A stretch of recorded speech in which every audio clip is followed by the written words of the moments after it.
आज की वीडियो होने वाली है मिल्खा सिंह जी के ऊपर। ये एक इंडियन एथलीट थे और इन्हें द फ्लाइंग सिख के नाम से भी जाना जाता है।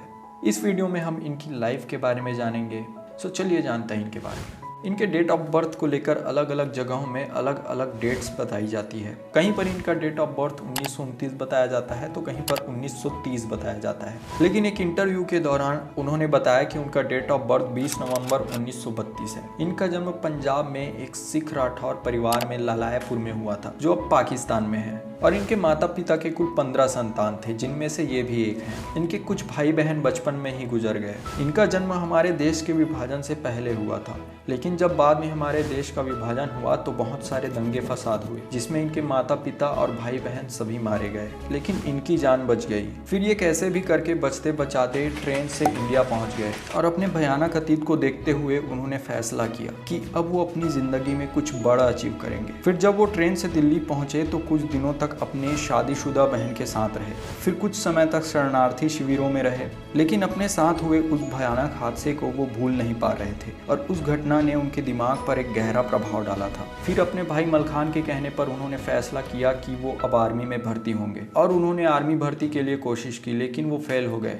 लेकिन उन्होंने ठान लिया था कि वो अब आर्मी में भर्ती होंगे और लगातार कोशिश करते रहे और अपनी चौथी कोशिश में वो कामयाब रहे और सन 1951 में वो आर्मी में भर्ती हो गए। बचपन में जब वो स्कूल जाया करते थे तो उनके घर और स्कूल की दूरी 10 किलोमीटर होती थी, जिसके कारण वो दौड़ते दौड़ते स्कूल से घर जाया करते थे और घर से स्कूल आया करते थे। इसी कारण वो दौड़ में बहुत अच्छे थे और ये चीज़ आर्मी भर्ती के वक्त उनके बहुत काम आई। जब क्रॉस कंट्री रेस हुई तो वो इस रेस में 6ठे नंबर पर आए। ये रेस करीब 500 लोगों के बीच में हुई थी, इसीलिए सेना में इन्हें स्पोर्ट्स में स्पेशल ट्रेनिंग के लिए चुन लिया गया। अपने दिए एक इंटरव्यू में उन्होंने बताया कि उन्हें आर्मी में 39 रुपये 50 पैसे की सैलरी मिला करती थी और वहाँ वो कुछ ऐसे लोगों से भी मिले जिन्हें ओलंपिक क्या होता है पता भी नहीं था। 1953 में आर्मी में रहते हुए उन्होंने 400 मीटर रेस की दौड़ की तैयारी शुरू कर दी और सन 1957 में और 58 में उन्होंने कई रिकॉर्ड्स अपने नाम किए। चंडीगढ़ में इनकी मुलाकात निर्मल कौर से हुई, जो 1955 में भारतीय महिला वॉलीबॉल की कप्तान थी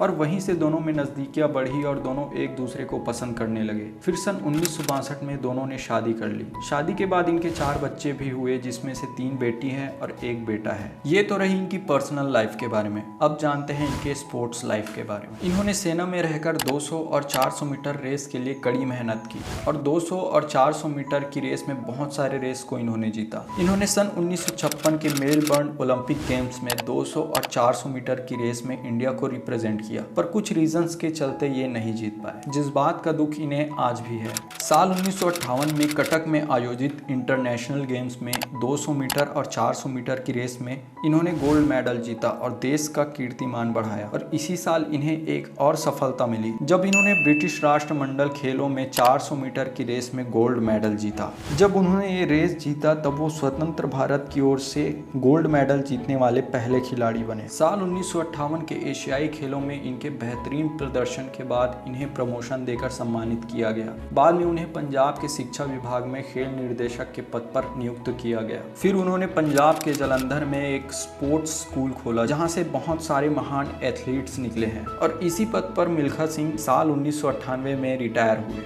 मिल्खा सिंह ने रोम ओलंपिक 1960 और टोक्यो ओलंपिक 1964 में इंडिया को रिप्रेजेंट किया, जिसके बाद जनरल अयूब खान ने उन्हें उड़न सिख का नाम दिया। तभी से लोग उन्हें फ्लाइंग सिख कहकर बुलाते हैं। मिल्खा सिंह जी ने 1960 के रोम ओलंपिक में 400 मीटर की रेस में 40 सालों का रिकॉर्ड तोड़ दिया था, लेकिन वो उस रेस में गोल्ड नहीं जीत पाए और चौथे स्थान पर रहे। इस घटना के कारण वो अपने आप से बहुत ज्यादा नाराज हुए और उन्होंने मन बना लिया था कि अब वो संन्यास ले लेंगे, लेकिन सीनियर एथलीट्स के समझाने के बाद उन्होंने अपना मन बदला और जबरदस्त वापसी की। इसके बाद उन्होंने 1962 में जकार्ता में हुए एशियन गेम्स में 400 मीटर की रेस और रिले रेस में गोल्ड मेडल जीता और फिर से हमारे देश का नाम रोशन किया। और अब बात करते हैं इनके द्वारा बनाए गए कुछ रिकॉर्ड्स की और इन्हें मिले गोल्ड मेडल्स की। साल 1957 में मिल्खा सिंह जी ने 400 मीटर की रेस को सिर्फ 47.5 सेकंड में कंप्लीट करके नया वर्ल्ड रिकॉर्ड अपने नाम किया था। फिर साल 1958 में टोक्यो एशियन गेम्स में 400 और 200 मीटर की रेस में 2 नए रिकॉर्ड बनाए और देश के लिए गोल्ड मेडल लाया। साथ ही ब्रिटेन कार्डिफ में हुए कॉमनवेल्थ गेम्स में भी गोल्ड मेडल जीता। उसके बाद साल 1959 में इंडोनेशिया में हुए चौथे एशियन गेम्स में 400 मीटर की रेस में फिर से इन्होंने गोल्ड मेडल जीता। और साल 1960 में रोम ओलंपिक खेलों में 400 मीटर का वर्ल्ड रिकॉर्ड तोड़ा, जो 40 सालों बाद टूटा। फिर से इन्होंने 1962 के एशियन गेमों में गोल्ड मेडल जीता। रोम ओलंपिक के 400 मीटर की रेस में जो इन्होंने जूता पहना था उसे नीलामी के लिए चैरिटी में डोनेट कर दिया। और 1 जुलाई सन 2012 को इन्हें हमारे देश का सबसे सफल एथलीट माना गया,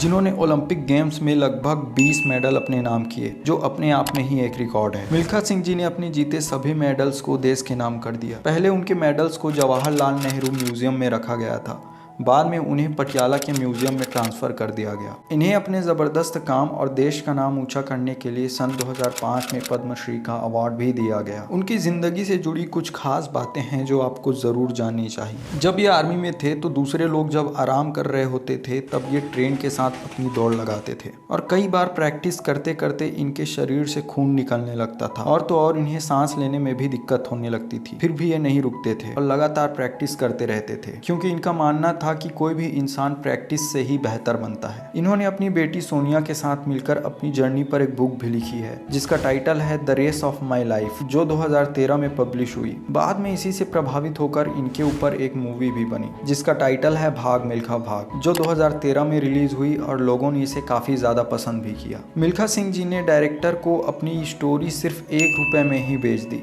और उनका कहना था कि मैंने सन 1958 से एक भी मूवी नहीं देखी। फिर जब उन्होंने भाग मिल्खा भाग देखी तो वो अपनी ही जर्नी को देखकर रो पड़े और फरहान अख्तर की एक्टिंग की बहुत ज़्यादा तारीफ की। 20 मई 2021 को वो कोरोना पॉजिटिव पाए गए। फिर उन्हें 24 मई को हॉस्पिटल में भर्ती कराया गया। हॉस्पिटल में इनका इलाज चल रहा था। उसके बाद 18 जून 2021 को रात करीब 11:30 बजे इनकी मृत्यु हो गई और इन्होंने चंडीगढ़ में आखिरी सांस ली। इस तरह एक महान एथलीट और इंडिया के द फ्लाइंग सिख ने दुनिया को अलविदा कहा।